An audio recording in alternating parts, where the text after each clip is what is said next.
Welcome to another edition of Analytics Lab, and my name is Chitong. I'm the CEO and co-founder of EngageRocket. Today we're going to be going through how do you design a great employee survey. Now, we all run employee surveys for all kinds of reasons in our company to measure how your employees tick, what makes them tick, what makes them sick, and all kinds of other things like tracking effectiveness of training, onboarding after an employee joins your company. How do you get them up to speed quickly and find out what their main pain points are? For people who leave the company, what are some of the key challenges that made them finally make that decision to leave? 360 performance reviews, all kinds of purposes. And one of the biggest challenges around employee surveys is that how do you know what questions to ask? And how do you analyze the results that you get? These are two big problems that cause companies to turn to consultants or to experts to help them. And of course, you should still continue to do that if there are high stakes involved. However, if you're running your own surveys in the next couple of months, here are some tips that you can use to make that a huge success for you and your team. I'm going to be sharing my screen shortly.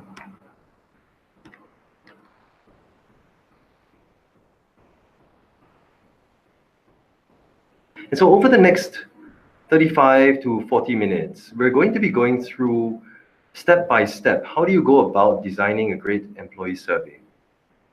Please do write your questions in the comments. We'll be addressing them right at the end.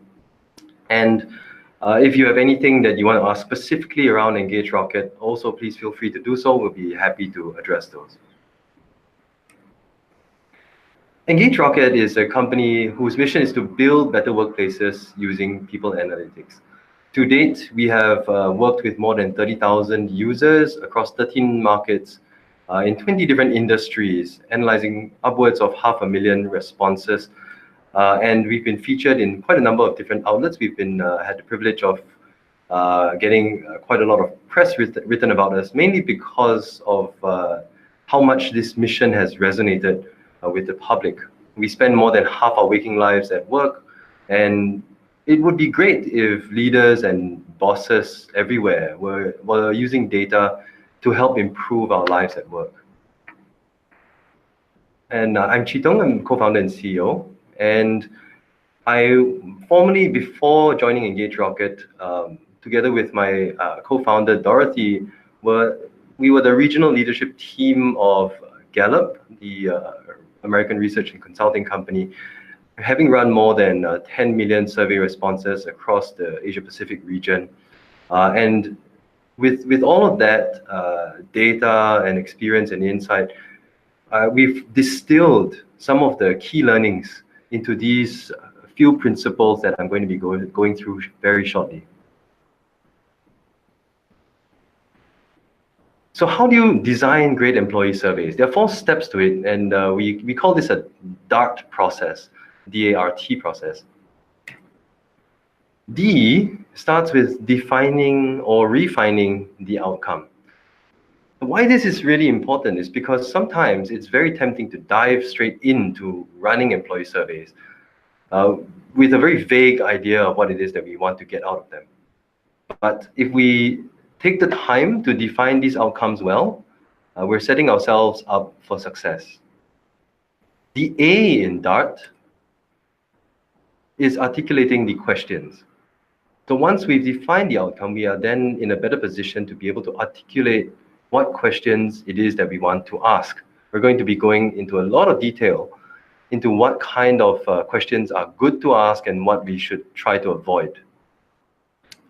The R would be then running the analytics. Once we get the data back, we need to make sense of it. It's not just a simple exercise of giving a data dump to the senior management team. We want to give them good stories and clear action points that they can then take targeted action on. And ideally, once you've completed a cycle of targeted action, you want to refine the outcome of these surveys and continue to track and monitor how you're doing over time. So we're going to start with defining or refining the outcome. So how do we do this well? The first thing that needs to happen once you find out what it is that you actually want to do. So for example, this could be how I want to know what my people are thinking. And I want to, or I want to know what people think of this particular person or this particular leader. Being able to go beyond that and actually put a hypothesis together. What do you think is true about the situation? For example, if you started out with, I want to find out more about what people think about Strange Fruit Corporation, you want to be able to boil that down into something that's tangible. And you can start anywhere. It doesn't really matter if you're right or wrong at this stage. But as long as you're specific, that's the most important part. So a bad hypothesis would look like this, for example. What do new joiners think about working at Strange Fruit Corp? And why is this bad? It's bad because it's too open-ended. There's no clear answer behind it. There's no real working theory behind what it is that you're looking for. So you might end up having survey results that go all over the place. Instead, a better hypothesis might be a statement like this.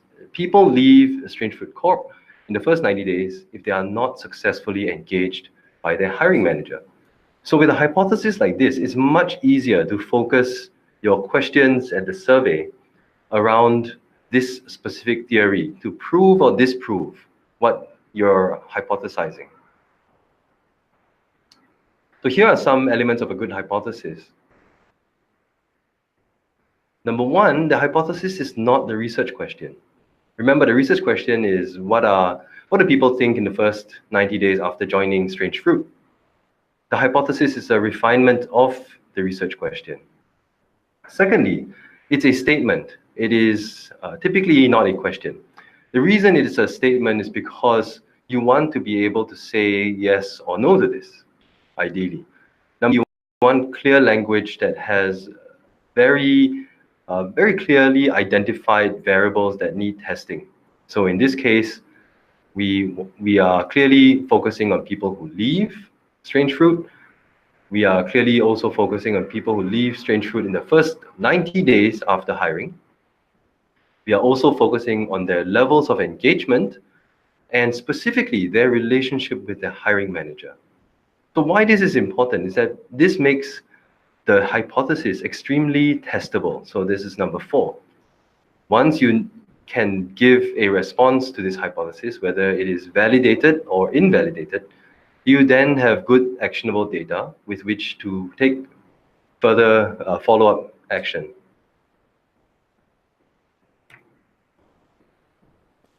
The next thing that the hypothesis will allow you to do is to decide on 2 things. The sample, so who is it that actually is going to be answering these surveys, and the periodicity. Should this be a one-off survey? Should this be something that happens every month, every week, every quarter, every half year, or even annually? So only with a very good hypothesis will you be able to identify these or have answers to these 2 elements very, very easily. One of the other things to consider is that every single question, every survey that you run sends a signal to the employee base. So this signal may be positive or negative depending on what it is that goes into that survey. Essentially, it tells employees who take the survey what management is prioritizing, what they care about, and ultimately what they're willing to take action on. So because of this, you want to be careful about opening cans of worms that you might not want to deal with just yet. So you want to focus the survey very, very specifically on as narrow a hypothesis as possible.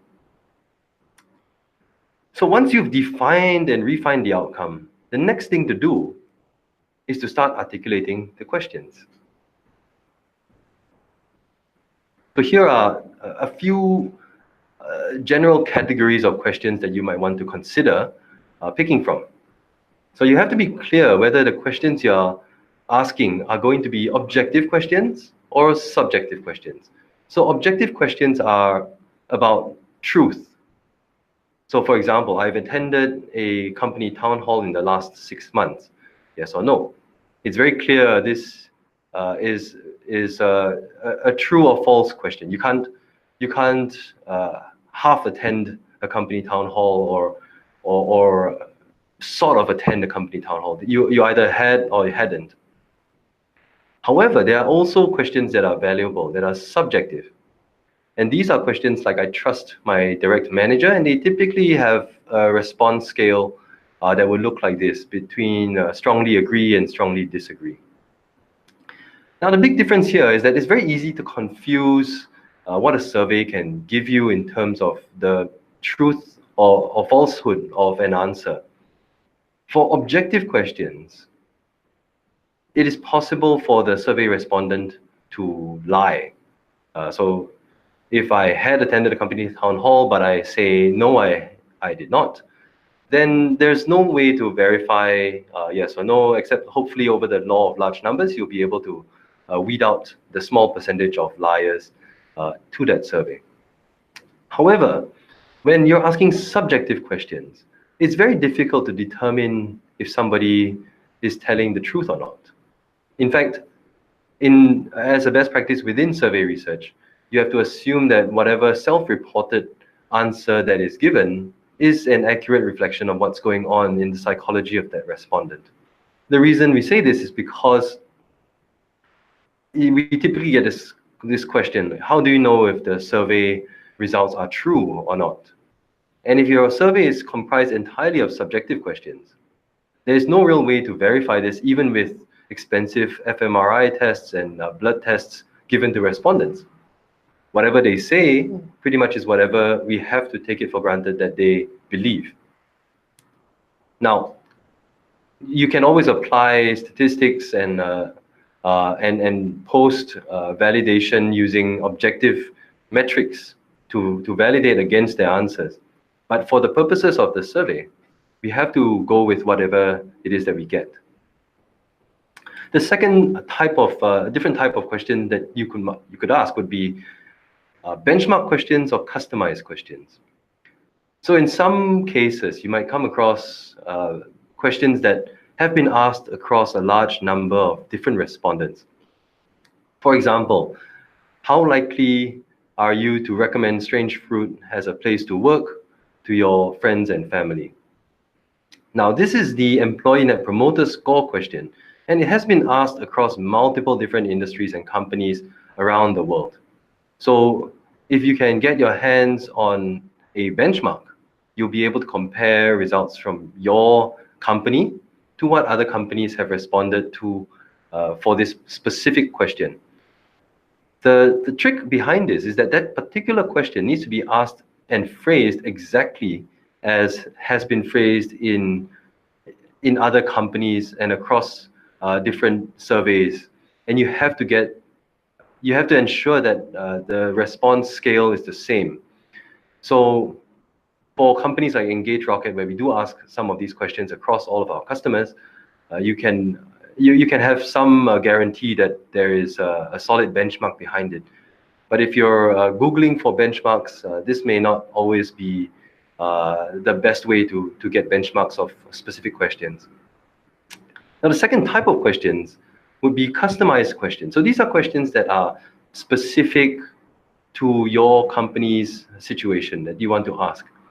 And you might want to ask, for example, about how this person deals with their team and whether or not they share expertise to help their immediate team. Now, you might not like the word expertise, and you might want to change it to shares their knowledge to help their immediate team. And you can go ahead and do that. The only caveat is that this then makes it a customized question instead of a benchmark question. And there are trade-offs both ways, And generally, we find that for repeating surveys, so pulse surveys, performance review type surveys that you're doing every 6 months, you'd rather tend more towards customized questions than benchmark questions, because the internal benchmarks and the internal relevance of those questions would be more important to you. However, if you're going for broad, high-level indicators that you might do on a one-off survey, like if you were to run Employee Net Promoter Score in a dipstick that you do once every 3 years, then the benchmark might be a little bit more relevant for you. So the different question types that you would have available would depend on the different purposes of what you're trying to find out. So Likert scale questions, you come across this quite often, are questions that run from typically 1 to 5 or 0 to 10, and there are normally scale anchors at the endpoint. So strongly disagree to strongly agree. Those kind of questions would be Likert scale questions, and you want to apply the Likert scales normally to subjective questions where you're trying to understand sentiment and extremities of sentiment better. Multiple choice questions would be a question like, which of the following do you think was the most important in your decision to join Strange Fruit? Company brand, sign-on bonus, awesome culture, or others? And then the respondent would choose one or more of these items. So obviously the reason for multiple choice is you have clear items to choose from, and you want to see what the respondents respond to the most. Yes or no questions are quite self-explanatory. I have had a developmental conversation with my boss in the past 3 months, yes or no. These tend to be used more for the objective questions to allow for analyses that would be cut by all respondents who said yes versus all respondents who said no to this particular item. The next type of questions would be the open-ended questions. So open-ended questions is when you want more qualitative information from the survey respondent. For example, if you could change one thing about the culture at Strange Fruit, what would it be? And finally, would be demographic questions. So these would be questions that help to identify the demographics of the respondents. For example, please click on the department you work for. Now, if you're using freely available survey software to run your surveys, you might need to ask these questions in order to get good demographic segmentation of your results when they come out. Or if you're using software like EngageRocket, you don't have to ask any of these. These are all coded on the back end, and you can save and shorten the length of your surveys by cutting all of these out. So here are some things to avoid when phrasing and asking your questions. There's 6 horsemen of the question apocalypse. The first one would be loaded questions. So loaded questions are like leading questions. For example, do you agree that there are more people leaving Strange Fruit because of the recent salary revision exercise? By asking a question like this, you are priming the respondent to link the fact that people are leaving Strange Fruit to the recent salary revision exercise. And it may not be a valid connection. The second of these 6 horsemen would be double-barreled questions. The double-barreled questions are when you ask a question about 2 separate things where a response doesn't actually tell you much about either. For example, I am satisfied with the coaching and training opportunities at Strange Fruit. Now, this looks like an innocent enough question, but for somebody who says, I strongly agree with this question, are they saying that they strongly agree that they are satisfied with the coaching opportunities at Strange Fruit, or the training opportunities at Strange Fruit, or the coaching and training opportunities at Strange Fruit? There's no way to tell, and so you're left with action that might have to be done on both of these elements that have been included in the question. The third question, horseman to avoid, is the biased question. So this question could be, for example, do you think that Mr. CEO has been doing a wonderful job at Strange Fruit in the past quarter? The word wonderful connotates that Mr. CEO has indeed done a wonderful job and positively primes the response of the respondent. Now, to correct for that, we might change the question to be something like, overall, how satisfied are you with Mr. CEO's performance at Strange Fruit in the past quarter? Fourth are the assumptive questions. So assumptive questions are a turn-off to respondents who the questions do not relate to. So if you're asking to a general audience, for example, do you think that the maternity leave benefit is sufficient? For someone who actually wouldn't qualify for maternity leave, I'd be wondering, is this survey intended for me or not, or should I answer this question? And it might affect your completion rates on your survey if people decide, it looks like this survey wasn't meant for me, I'm going to drop off.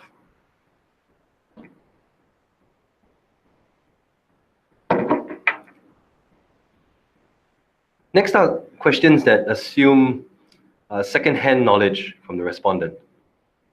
So what this means is that you're assuming that the respondent knows about certain things, and you're asking questions with that assumption. For example, is our company culture the right one for our current business environment?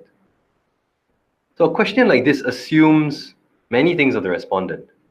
It assumes that the respondent is aware of the current business environment and that they have an accurate assessment of that environment. So the responses that you would get from such a question cannot really be trusted. You have no idea whether or not it is due to the fact that the business environment was poorly assessed by the respondent base, or whether the company culture is indeed the wrong one for the business environment. Finally, the last question to avoid would be hypothetical questions. So these hypothetical questions ask questions of the respondent about what they would do if something that hasn't happened yet were to happen. For example, would you be more likely to stay at Strange Fruit if we split the annual bonus into quarterly payouts? Now, the reason you would want to avoid such questions is because there's no way to know whether this person is going to act in the way that they have answered. And so by taking action on their responses, you're hoping that what they say is going to be what they do, which in many, many cases turns out not to be true. The last thing, once you've avoided all of these 6 horsemen of the questionnaire apocalypse, is to avoid garbage in, garbage out. So garbage in, garbage out is a phrase that was originally used in data analytics to say that if your data inputs are garbage, the only output that you can expect is also garbage. So ways to avoid the fact that avoid feeding garbage into the survey machine would be number 1. For surveys that do require anonymity or confidentiality, you'd want to ensure that this is true as far as you can. So, for example, if you're asking employee feedback on management and there is concerns that people might get marked or there might be some reprisals from management if people were to give truthful answers, then we need to find a way to ensure that their responses are anonymous. So either by reducing the number of demographic questions that are asked, or that the responses are confidential, typically by using a third-party provider like EngageRocket. Second item here is to make sure that the questions are kept simple. So, of course, many of you know KISS stands for Keep It Simple, Stupid. It's really to ensure that every single person is able to understand the question and to interpret the questions in the same way. So you wouldn't want to be asking overly complex questions that are open to multiple different types of interpretations across the organization. The third thing to avoid would be recency bias. So you don't want to be asked questions about, well, I mean, you don't want to ask questions about the bonus of a company and whether or not it was sufficient right after they've received an abnormally large bonus, for example. So you might get a lot of people saying yes, but that might be because they most recently remembered the large bonus that they've gotten. And while it might be comforting to think that that's a good score, over time you'd find that people act differently than what you would expect from that particular survey. The fourth item would be the social desirability bias. So asking questions around just being conscious that people would respond to survey questions, even if they are anonymous or confidential, in a way that they would like to be portrayed socially. So if you were to ask about integrity at work and whether or not the respondent felt that they had integrity, you tend to find that they would answer very positively as opposed to truthfully. And then finally, the last thing to be concerned about would be framing effects. For example, it was found in one of the surveys that we've done in the past, which did political polling, and we found that by having questions about politics right before questions about happiness and well-being, this tended to depress how happy people reported that they were during the happiness questions, as opposed to if the politics questions were to come after the happiness questions. So the way that the questionnaire is structured could potentially frame how the respondent replies to each of the different questions. So with all of that, that's a lot around articulating the questions. Then once you've gotten the responses in, you need to think about, what do we make of all the data? How do we run the analytics behind what we've received? So obviously, the topic of analytics is too large for us to cover in a short webinar like this, but we'll cover some basics that could help you get started. Back to the slide around what is my hypothesis. When you start the analytics, the easiest thing to do and the most relevant thing to do is to go back to your hypothesis and figure out, was this true or not? So once you've done that, you can actually start, there are some common ways in which to slice and dice the data.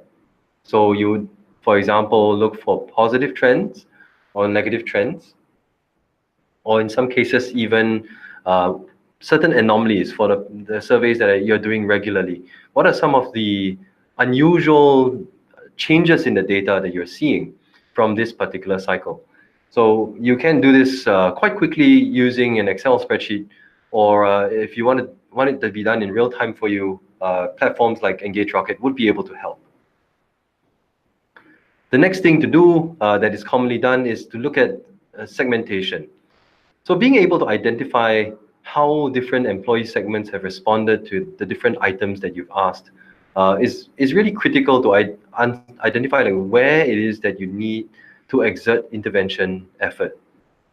So the general averages for the whole company are not going to be able to do much in terms of actionability. But once you get extremely granular about where your challenges are and what those challenges are exactly, you can test these against the hypothesis that you started out with and very quickly narrow down where it is that you should be taking action and where you should be investing management effort and attention on. And then finally, natural language processing. A simple version would be running word clouds on open-ended responses. So There are many free word cloud software that's available online, which you can dump all of the verbatim responses into those to see if there are any commonly used words. If you're looking for slightly more sophisticated natural language processing, like sentiment analysis or topic analysis, these might be done with certain platforms. Like you can use EngageRocket or any other of some of these providers. And these would help you, for example, classify whether each of these responses are positive, negative, or neutral, or which type of driver of engagement would they fall under, to be able to give you a good sense of what are some of the common themes that people are talking about. Of course, you can always read through all the responses yourself. For example, if you have less than 100 open-ended responses, it makes good sense to use a human eye to read through all of them and to classify them accordingly.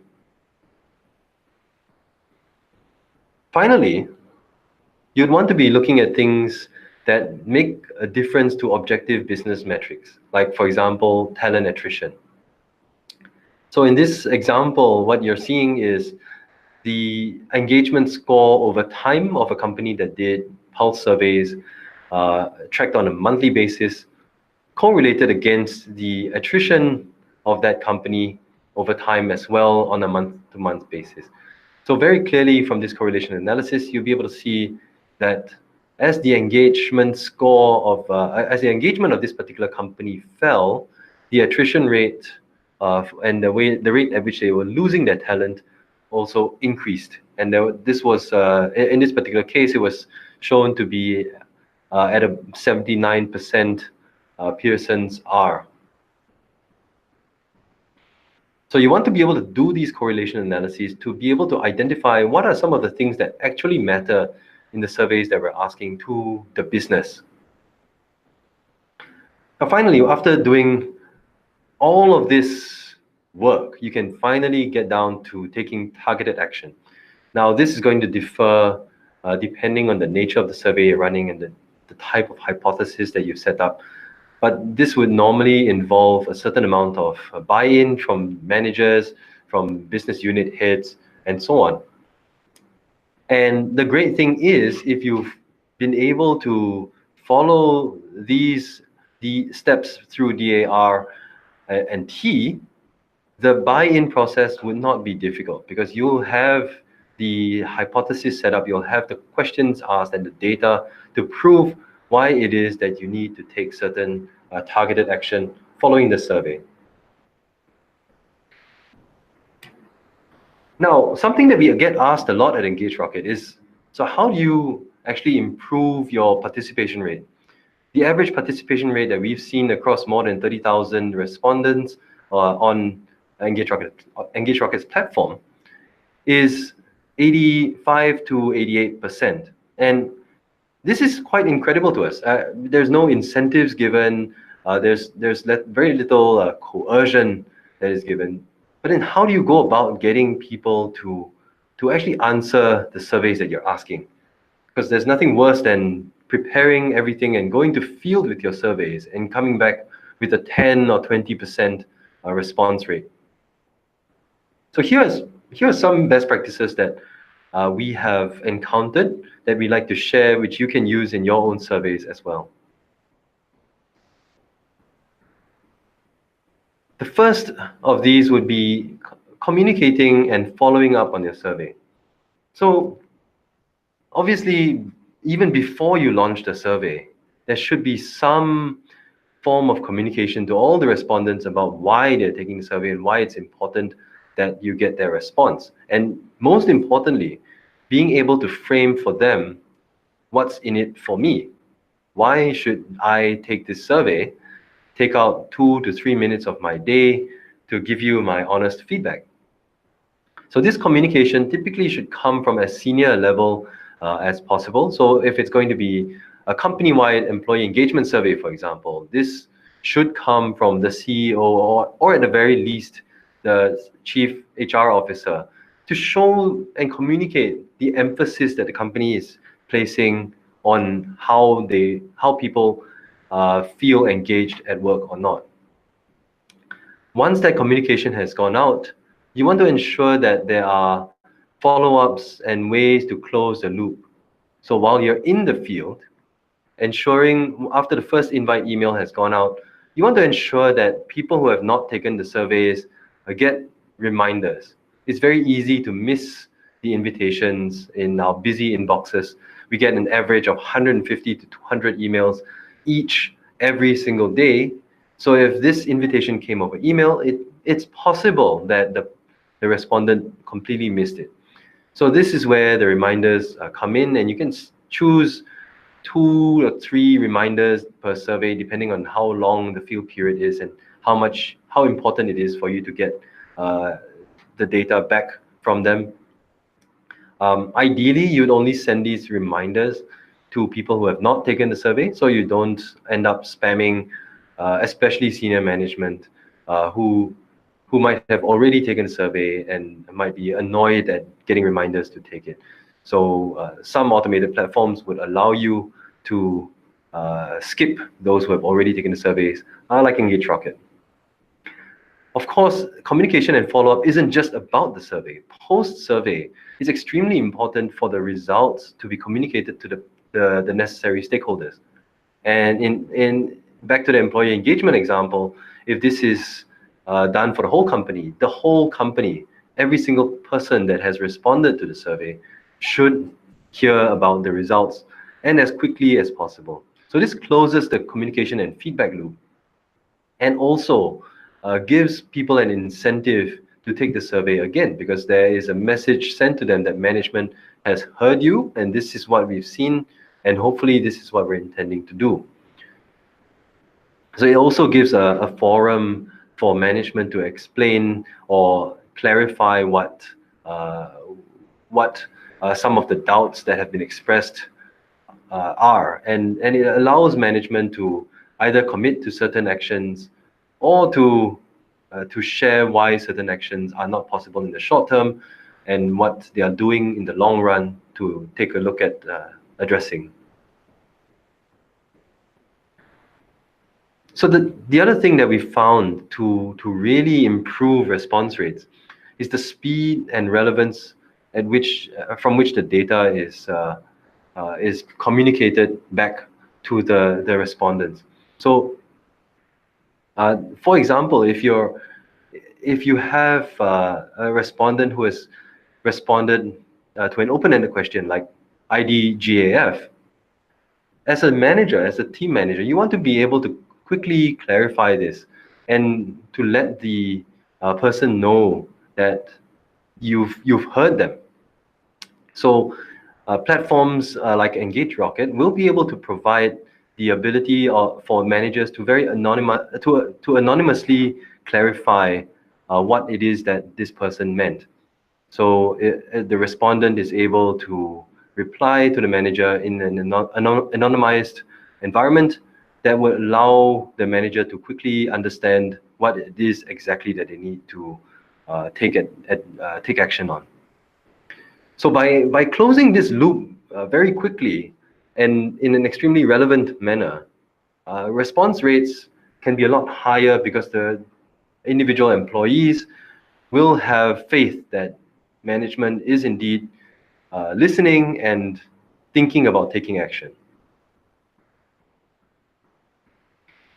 So we're coming to the end of our time together in the webinar, and here's a small thank you for joining us live. For all of you, thank you so much for staying this far. You're going to be receiving in your inbox a free ebook that we have provided for you. And this summarizes and expands on everything that we covered during this webinar today, all around designing great employee surveys, and you can get a lot more details around some of the best practices in crafting those questions that you're going to be asking. So with that, I'd like to see if there are any questions that have been asked.